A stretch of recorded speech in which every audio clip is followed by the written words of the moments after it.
Today with me it's Mr. Jamshed, and he is doing catalytic coaching. I'm not even sure what it is, but that's why we are doing these interviews, so he can tell us more about himself, about his business, how he get into it, and what are his plans, and maybe he'll give you some tips or advice for yourself if you are just starting in any business what you do. Jamshed, tell us more about yourself. Thank you so much for having me on your podcast today, Vincent. Just a little background of myself. I've actually been a corporate trainer before I became a coach. So I used to train management and leadership, security, and first aid. Apart from this, I've always been an on-job trainer as well in my previous jobs that I've worked with. 20 years in the aviation industry. Training is something I've always enjoyed because I think I'm a people's person. I love having the interaction with people. I'm also an author. I've written a book on peak performance, which is my niche. How is the book called? The book is called I Could, I Did.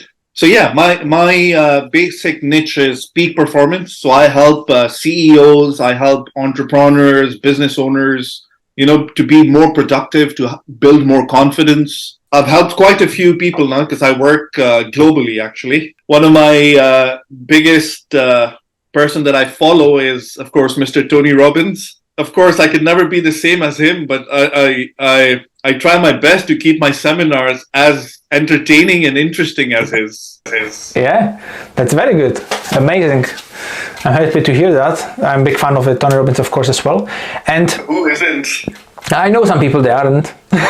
Well, whoever knows him, they are. Yeah. When you say that you are doing the coaching globally, so you said a lot of things are online. So do you do more like group sessions, or is it like one-to-one coaching? I'll do both. So say if I'm working with an executive, like say a CEO, it's usually one-on-one. If I'm working with a team, then it's in a group.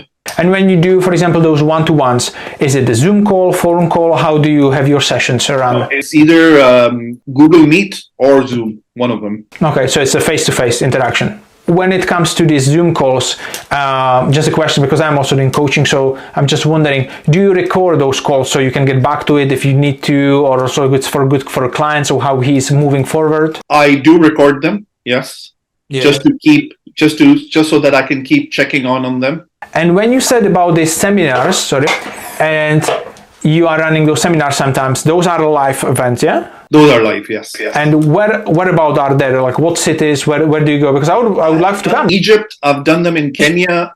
I've done them in Turkey. Nothing in UK? I am actually about to planning. It's still in the planning stage of doing one in Edinburgh, where I'm based. Oh, amazing. No, so that's great because I'm 15 minutes from Edinburgh. Yeah, and I'm also looking for coaches to collaborate for this seminar as well. Yeah. So I'm in. And you have a date already for the Edinburgh one or not yet? You're not sure? Not yet. I'm actually looking for venues at the moment. So yeah, keep me updated about that one because I'm very interested to see how it goes, because I have run some events last year. It was regarding property, and this year was more like a mindset things. And I hosted 6 events this year at the beginning of the year. There were some in Edinburgh, some Glasgow, but I was struggling to get the people commit to come actually. Because obviously I'm that little, like you mentioned, big names. Yeah, so I would. But were you charging them or was it free? Yeah, so I tried both. I tried for free, and I tried charge a small amount just to get them a little bit more committed. But anyway, doesn't matter. Important is that I ran the seminar even if there was only 5 people. I did it the same, there will be 50 people, so it's good for practice. But yeah, I'll be more than happy to come to your seminar and see how you are running it, because as you said, you are a big fan of Tony Robbins, you want to do interactive, so yeah, that'll be awesome. Absolutely. And you said you ran some events already in Egypt and Kenya and those states, yeah? Okay, yeah. Why over there? Why not over there? Tell me that. No, I mean, I've been in Egypt just once for the holidays, and when I'm thinking where to run the seminar, it's not something that would come to my mind right away, let's go to Egypt. It wouldn't. One of the main reasons for actually doing that is because if you look at all the major places, there are already too many people already trying to do their coaching. If you talk about places like Dubai, if you talk about places like Qatar, like India, there are already thousands of people already working over there. Yeah. So I was looking for places where coaching is still not very popular. When I did my first seminar, I struggled to get people in. I had a seating capacity for 300 people. Wow. And I only had maybe hardly 50 people show up. But it's still good. 50 people, it's good. It's a start. But now when I go to Egypt and now when I do seminars, if I've got 300 seating capacity, I get more than 300 people coming in. Oh, that's amazing. Wow. And the event when you run, it's like one day or multiple days? No, just one day. Huh? So what is mainly the event about? So what is the outcome for that person? If I'm new, I want to come, what is it I can get from that event after that full day of interaction? So I actually spread my day in the seminars into 3 phases. The first one is I talk about what exactly coaching is and why coaching is important. Not only to people who are professionals or executives, but to any Tom, Dick, and Harry. And then I shift to how somebody can become a coach. I'm also a coach trainer, so I also train coaches. Mm-hmm. So then I talk about that. And then lastly, I come to my main niche, which is peak performance. First, you describe what is the coaching, why they are doing it, why it's important for people to do it, and if actually they are interested about becoming coaches themselves. So this is the second part for them. So there'll be 2 types of people. Some people want to become coaches because they have something to share, and some people they want to be coachable because they want to learn things from you, right? Absolutely. And the third part is peak performance, which is for both, because if you are new and getting coached, you need to get to that performance in order to achieve something. And the same for coaches, right? When you said you've been in the corporate world like 20 years, you mentioned? Yeah. When was like this time when you said like, okay, I don't want to do it anymore, I will do something on my own? Like, what kind of shift or multiples shift had happened in your mind when you decided to change that? Because there is a lot of people, they are in corporate world or they're working, but they are maybe thinking about, doing something different because they don't like it, but, they don't go over the edge. They don't do it. When it came to career or job, I was always known as a hopper. Mm-hmm. I would keep hopping between one job to another. Yeah. Okay. But even though I used to jump, I always stayed within the same industry. Mm-hmm. Mm-hmm. And I actually made my way as a startup position to a senior management position. Mm-hmm. The reason I would keep hopping is because, see, I was always a peak performer myself. I just didn't know that this term is called peak performance. Yeah. Right? It's just recently after I started becoming a coach that I figured out, okay, this is called peak performance, and which is why I wrote a book on it as well. Mm-hmm. So because of my peak performance, I wasn't very liked by my bosses. Mm-hmm. Because at times I used to be better than them as well. Mm-hmm. That's what they should like, actually. Yeah, but not every boss likes that. Yeah. Especially when they start seeing you as a threat to them. Okay. Mm-hmm. So the minute I used to start having that, tension with my boss, I used to start looking for another job. Yeah. Because I don't like all this tension and friction and all that. For me, I'm to the face. I say things how it is. You like it, you like it. You don't like it, too bad. Yeah. Right? And then before I actually moved to Edinburgh, I was based in Dubai. Mm-hmm. I used to live there. And then when I moved to Edinburgh, finding a job here I was facing a lot of difficulty. Because wherever I was applying, and believe me, I made more than 300 job applications. Mm. Okay. And almost 250 came back saying I was overqualified for the position. Mm-hmm. Yeah. So I didn't have a choice, because even if it's an entry-level job I'm applying for, they're saying, sorry, you're too qualified for this. Mm-hmm. If I'm applying for a senior management post, they're saying, no, you're too qualified for this as well. So what do I do? Where do I go? So I tried my luck in whatever. I did. I worked as a delivery driver. I worked as in a takeaway. I've done a lot of odd jobs. Mm-hmm. And then I tried my luck in the aviation industry here as well, but the pay was absolutely rubbish. Mm-hmm. Okay. Especially compared to what I was used to. And then I figured, you know what? After 5 years of almost struggling between jobs and finding jobs over here, I decided that, you know what? I've had enough. Mm-hmm. I need to get away from here and become a freelancer, which is when I got into full-time training, freelance trainer. Mm-hmm. And I started training management and leadership, and I started training first aid and security and all that. Okay. And then one day I was just watching, surfing the YouTube, and I came across Mr. Tony Robbins. And I was listening to him, and I got so intrigued by what he was saying that I actually binge watched almost all his videos on YouTube. Yeah. Yeah. And then I was like, you know what? This is what I want to be. Mm-hmm. And then I started, researching more about coaching and all that. And then I started doing my coaching certifications, my diplomas. So I'm a certified professional life coach. I'm a certified law of attraction coach. I'm a certified transformational coach. Mm-hmm. I'm a certified NLP practitioner. Mm-hmm. And then I thought, you know what? How do I decide what niche I'm going to coach? Yeah. Yeah. And then I just, sat down and I started brainstorming, and I started looking at all the options that I felt comfortable with. And then I was reading a book. I can't remember the name of the author, but it was a book on peak performance. Mm-hmm. And when I read it, I was like, this guy is describing me. Mm-hmm. And then I was like, okay, this feels like familiar territory for me. Mm-hmm. I was like, no, this is what I'm going to start looking into.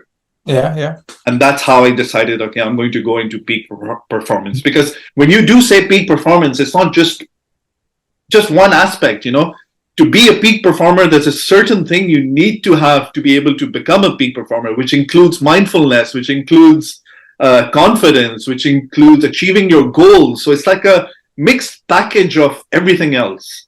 Mm-hmm. Yeah. And that's how I decided, okay, this is for me. And this is where I'll go now. When you mentioned from the beginning, like you check, in between the jobs, and after you've seen this video from Tony Robbins, I had exactly the same thing. So I was the same, like I was working as a waiter in the restaurant and came home exhausted, and just on the YouTube, and suddenly Tony Robbins was there and was listening to him. I'm like, wow. And I started listening more and more, and that's why I discovered more things and signed up for his coaching and more. And when there is someone, for example, who might be, struggling there between jobs, or they are working somewhere when they don't like it, they just need some word which they stick to them to hear from someone. And it can be anybody, it can be you, it can be me, it can be Tony Robbins, it can be Brendon Burchard, it could be anybody. It's just like they need to hear it, and it needs to kind of make a shift in their hand, and they need to say, like you said, because I said the same words, like enough is enough. Absolutely. Yeah. And it's just that first push, yeah, a few words of inspiration that you need initially. And once you decide that this is what you want to do, and you don't need to have a clear path, like you said, like you've done this certification for this coaching, and you still didn't know where you'll fit in all of that, which is fine, because firstly we need to get all the knowledge into us, and after, okay, what's gonna be the best for me, where I see myself as the most, and you find yourself as a peak performance coach, which is great. When did you done all these certifications with certain people? Like, did you have to pay for it? For some, yes. Yes. Okay. And have you invested already a lot of money into your training? I wouldn't say a lot, but maybe not a lot for you. Maybe for another people, it's a lot. When I was starting, I don't see it as investing money. I see it as investing in myself. I know. And when you invest in yourself, then yeah, there's no limit, or there's nothing too high or nothing too low. Yeah, I get that. And also what I get is, like, when I was signing up for my first ever course, it was in 2019. I been asked to buy, I wanted to buy. It was for £2,000, and it was from Dean Graziosi and Tony Robbins. that knowledge business blueprint course, and I was like, wow, £2,000, because I was working in the restaurant, so it was like whole my salary, right? And I was like, yeah, I don't have that kind of money, so how to do it? And it was very difficult to make this first investment into myself. And also when I said to my wife, and she was like, yeah, that's kind of a lot of money. I was like, yeah, I know, I never invested anything like that into myself after I graduated from school, So it's just like, it's good to go backwards a little bit sometimes, because when I was making £2,000 a month, because I wasn't making more than that, for me, it was a big commitment to do. And when I've done it, obviously I was very happy. And since that, I invested much more into different courses and coaches.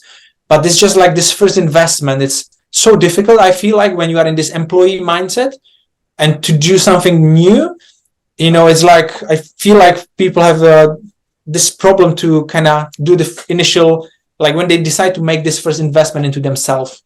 Yeah. Would you have any recommendation for that? From personal experience, what I'll say is when I first did I've actually done my life coaching certification twice. Mm-hmm. The reason being is because when I did the first one, it was a free one. Yeah. And when I did that, I had a lot of confusion about a lot of things. Mm-hmm. There were a lot of things I wasn't clear about. Then I did the second one. I've also done a lot of courses from Tony and Madenis Institute. Mm-hmm. But yeah, what I have figured out is, you're getting a free thing and you're getting a certificate in the end of it, but you're not really learning anything much from it. Mm-hmm.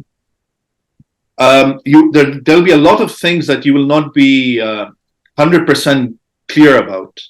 Like if you're actually speaking to somebody and doing a course, irrespective of whatever the price, because there are coaches who charge you maybe £200 for a coaching certification. There are people who will charge you £2,000.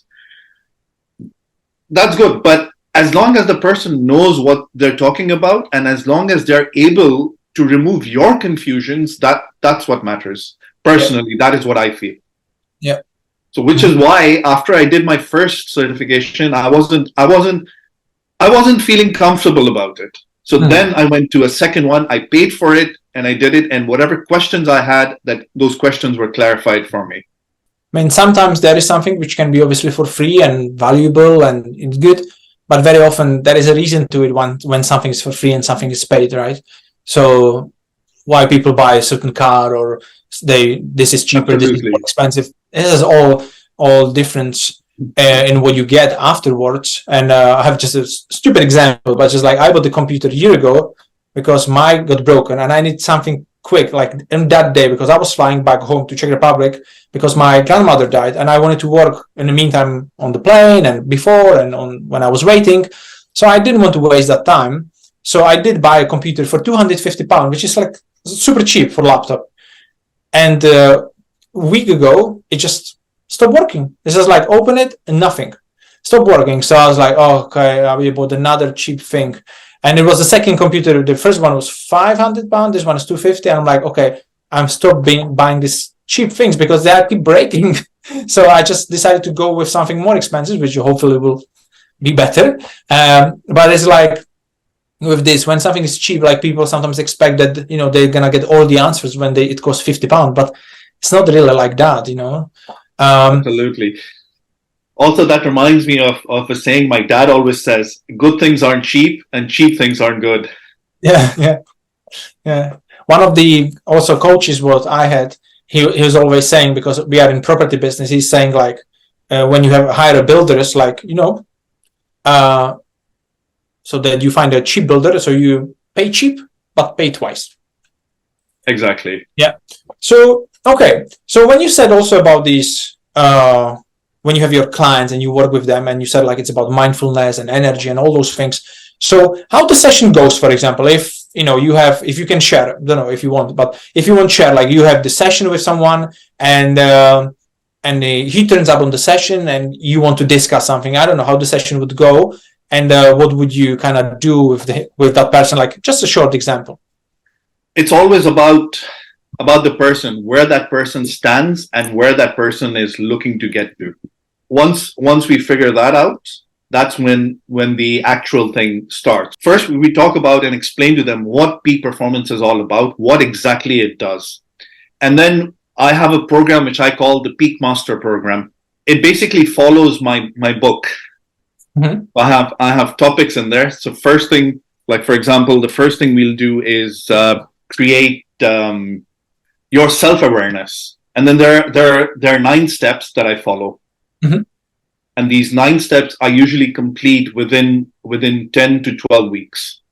Okay. But it also depends, because there are some clients who say, no, you're going to give me 10 classes in 10 weeks. I want those 10 classes in 2 weeks. Yeah, okay. Mm-hmm. Makes sense. I'd say fair enough. Mm-hmm. But normally I'll do 10 classes in 10 weeks, 1 class a week. Mm-hmm.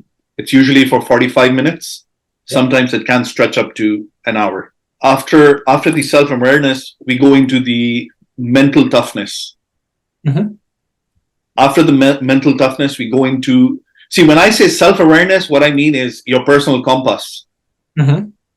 You know, how to... And that compass is basically your North Star in the sea. Mm-hmm. It helps you to get to where you want to get, understanding of that. And then it's your mental toughness. And then there's meditation. Mm-hmm. Of course, meditation is a very personal thing. I give tips of what can help. Mm-hmm. But in this point, it's the client. It's up to the client what they feel comfortable in. Yeah, that's great. Okay, so you have these processes, like every week there's a different process they are going through. So it should help them to basically focus on every week on certain level and basically be adding more and more. So by the end of the 10 weeks, they are kind of like all the levels where they've been. They had the start level, so they higher it up. So they are on a higher level, right? Absolutely. Mm-hmm. And sometimes, like I said, I usually do it for 10 to 12 weeks. So sometimes if I feel like, no, this person hasn't completed this week properly, or he's still not 100% there, then I give another week for him. Yeah. Okay. Yeah, makes sense. Yeah, right. Yeah. I'm just asking, just how you do it, because, for example, I'll just give you one of my examples from yesterday. Coaching client, I had a session with him. It was over the Zoom. I do usually over the phone call, and he wanted to do Zoom call. And basically, he hired me to teach him about particular strategy in property business. And that was our second session, but he was sitting there all like no energy, in a state like, you know, I don't give a shit. So basically the first half an hour he was expecting that we'll be talking about this strategy and I'll give him the knowledge, but I told him like, it's not gonna work. If you'll be in state like that, it's never gonna work. So we were doing things what he would never expect. We were doing jumps and push-ups and things like that just to boost his energy, just to create this new person in him. And he was like, what's going on? I thought, you know, we will be speaking about property. I was like, there's no point, because you are not open to hear that. And I just wanted to share that as an example, because sometimes people think like, I don't know if Tony or Dean or a lot of people are saying that like, we are selling them what they want, but we need to give them what they need, right? Absolutely. You said that, you know, you've been 20 years of that after you've been in between jobs. What would be your personal, like a why, your driving force, which keeps you moving forward, like doing these events and organizing for many people, doing coaching? Why you are doing it? For me, it's because if I can do it, why can't you? Mm-hmm. Everyone wants to be successful. Mm-hmm. Everyone wants to like, one of the most common answers I get is, you know, when I ask somebody, what is your goal? Oh, to make money. Mm-hmm. Okay. So that's not really a goal, is it? Yeah. It's a wish. Yeah. So I actually, you know, for me, the greatest thing is like the satisfaction that I get after end of that 10 week, when I feel like, wow, this guy was there and now he's there. Mm-hmm. I had one client, Imran. He was a very, you know, introvert, quiet, shy, zero confidence. Mm-hmm. I had no goals in life, you know. Yeah. Believe me, 9 weeks later, he called me and he was like, my friends cannot recognize me. which which sometimes can be scary for the friends because they're like, what's going on with him? Exactly. Yeah. It's like he's a completely new person. We don't know this guy. Yeah. But then, the satisfaction of knowing that you made a positive change in somebody's life. Yeah. That is, for me, that is the greatest satisfaction. No, you are right. I mean, I see like, again, like Tony Robbins is always talking about that that people gives him the energy to do more and more.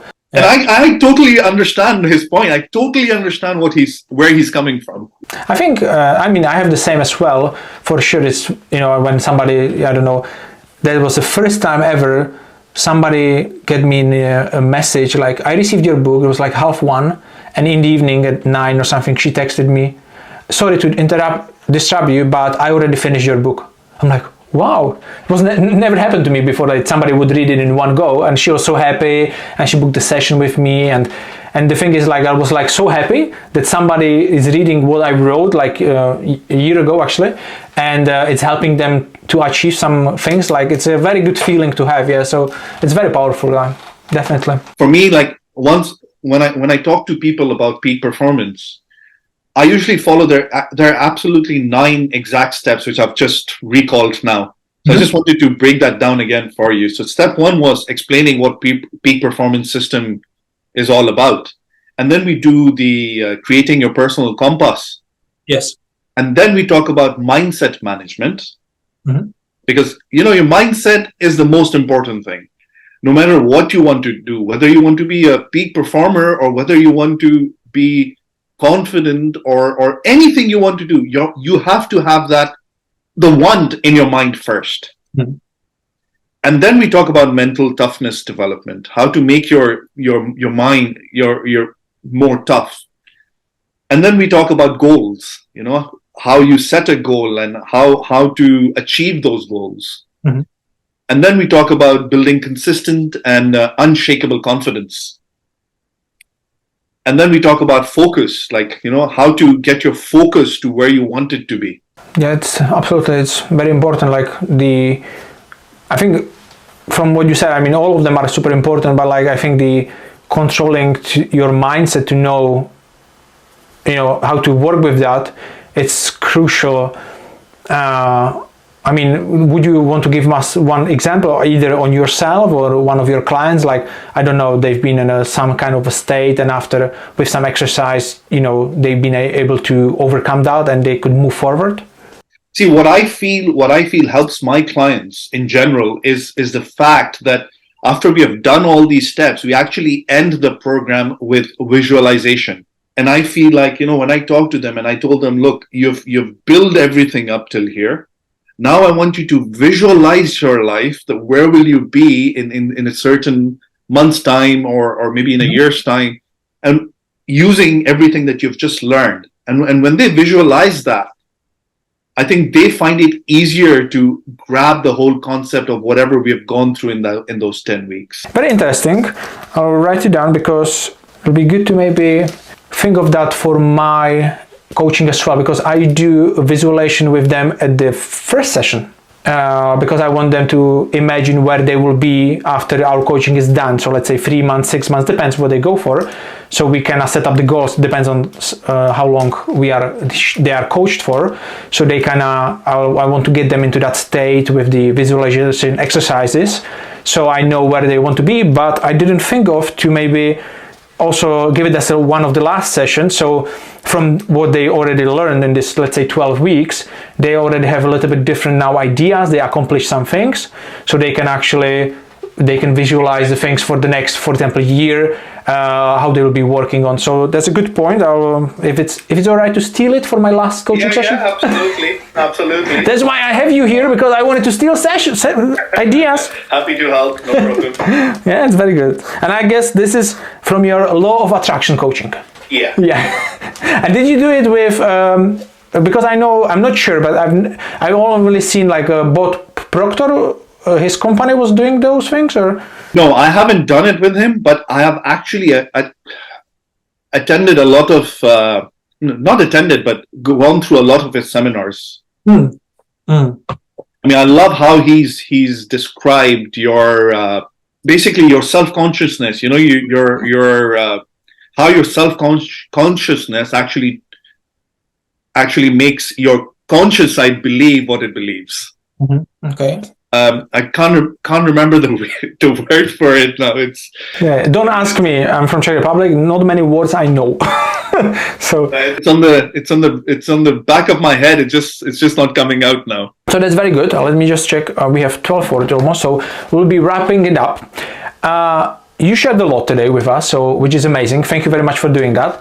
And I always have a question at the end, and I'll give it the same question or similar question to everybody. If there is someone who is watching and they want to start, their business, or maybe they have some idea. Usually, people who are watching me is more like people who are like in the job position and they want to kind of get out of it, but they are scared. They are scared because they don't want to lose their income, and maybe what if this doesn't work, and they have those self-limiting beliefs. So what would be like 1 or 2 tips or advices you would give them to help them to start or change that so they can actually achieve that and start living the fulfilled life? See, first of all, to people like that, the first thing I would highly suggest is do not leave your job first. Okay. Unless you have ample savings and you can live off those savings for the next year or 2. Secondly, if they do want to go into a business, they need to be sure that they have researched everything about that business before they venture into it. Because a lot of times, like even I have friends who will come and say, start investing, just to use an example, start investing in Bitcoin. Okay. Yeah, okay, why? Oh, everyone's investing in it. Okay, but why? They don't know the why. They just know that everyone is doing that, so let me do it as well. Even now on my Facebook, I get almost every day, I'll get at least 10 people send me a message asking me to invest in Bitcoins. Yeah. What? So do you do it? No, I don't. Why? Why not? I'm not interested in Bitcoin, to be honest with you. Yes. Have I ever invested in Bitcoin? Yes, I have. I bought my first Bitcoin for, I think, $100. And that was the first and the last investment I made. I still have that Bitcoin. Okay. And I've left it. I'm not going to touch it let's see what happens. You don't want Bitcoins, you are saying cash is the king, yeah? Absolutely. Yeah. Okay. So go on. Yeah, so somebody who's I'll just keep your security first. That is what I will always suggest. Keep yourself secure. You don't want to invest every penny that you have saved into a business and you don't even know why you're investing in that. Yeah. So play your game properly, know what you're doing, and do it right. Thank you very much for sharing that. I'll just quickly recap. So do not leave a job first. So that reminds me of Jim Rohn, when he's always saying, like, in a job I was working to make my living, but in my part-time job, which was his business, I was making my fortune, which I like the saying. I didn't know that. I never heard that before I started. So I quit my job, and after I was struggling. There you go. Very difficult, but I made it happen anyway. And the second thing is research before you start. So, and especially like you mentioned, to know your why. So why would you start this kind of the business? What is the outcome? And probably focusing on the long term, right? Not absolutely short term gains.